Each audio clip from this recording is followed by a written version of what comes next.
Okay na? Alright. Hi guys, kumusta? Ako si Red Quaresma at welcome back sa aking channel.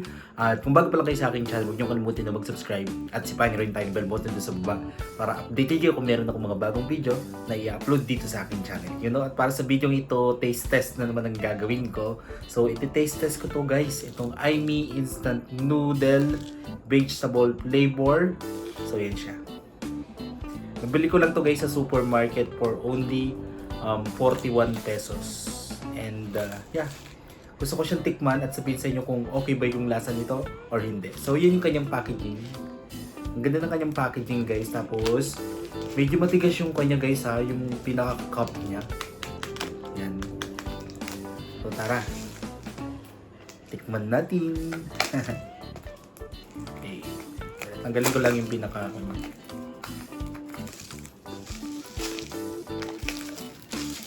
pwedeng i-recycle yung kwan nito guys. Kasi yung kwan yan, pinaka-cup niya, matibay siya.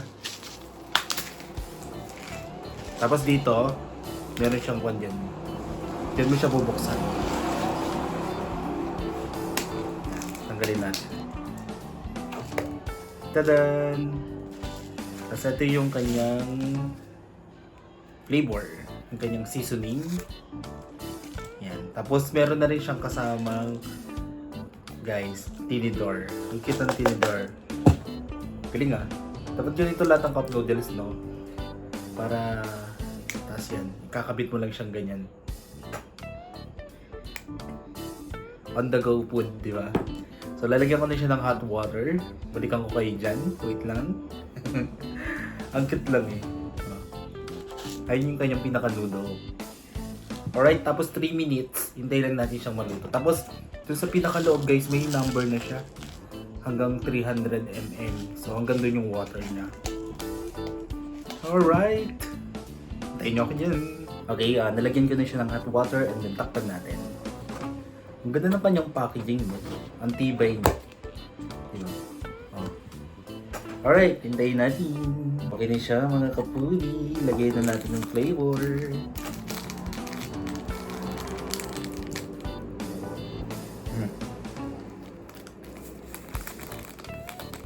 Oh. Ano kaya ito? Baka kwento, chili.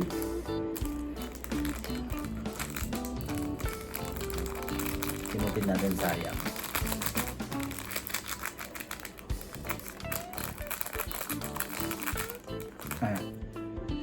Tapos itong parang oil. Lagay natin.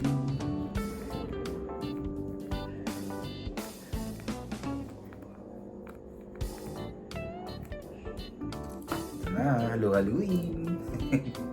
Kain tayo.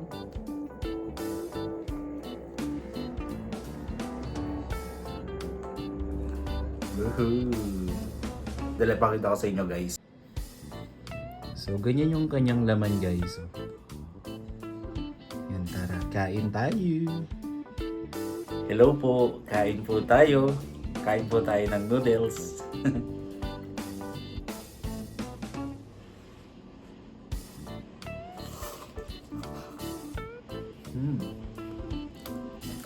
Sarap.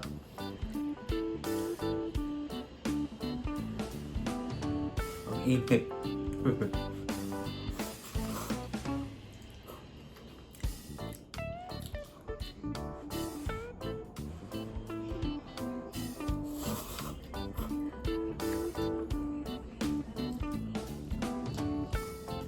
Gagawin ko itong lalagyanan ng mga abubot.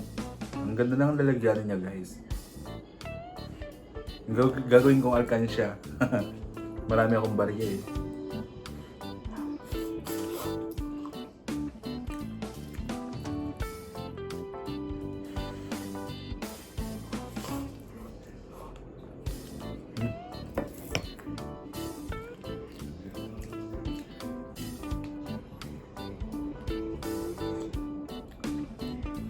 Sakto lang yung lasa niya guys. Parang yung sabaw niya is parang chicken broth na nun.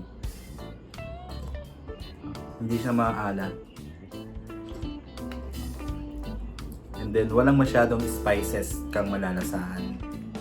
Para siyang chicken broth na nilagyan lang ng konting pampalasa. Ganun yung lasa nitong Aimee. Aimee tama ba? Vegetable flavor. Vegetable flavor kasi siya. Hindi siya yung mga typical tama ba? Yung mga noodles na nabibili natin na chicken flavor, beef, mga ganun. Ito vegetable flavor talaga siya.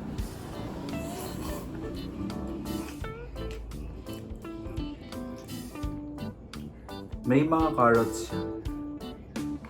May vegetable.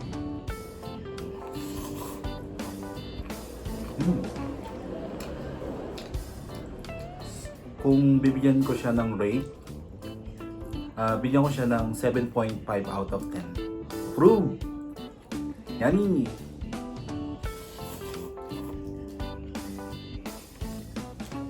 Try nyo din guys. Pero masarap yung sabaw niya guys ha. Bagay itong pan na to guys, itong noodles na to kapag nagta-travel kayo, on the go food. Kasi ang maganda dito, meron na siyang puring ganito, kutsara. Diba? Hindi ka na yung bibili pa ng kutsara, mga disposable. Pag pumunta ako sa Baguio, bibili ako ng ganito. Magta-travel kasi ako guys eh. Punta ako sa Panagbenga. Kita-kits tayo dun ha. Bye! Sarap! Baka naman po!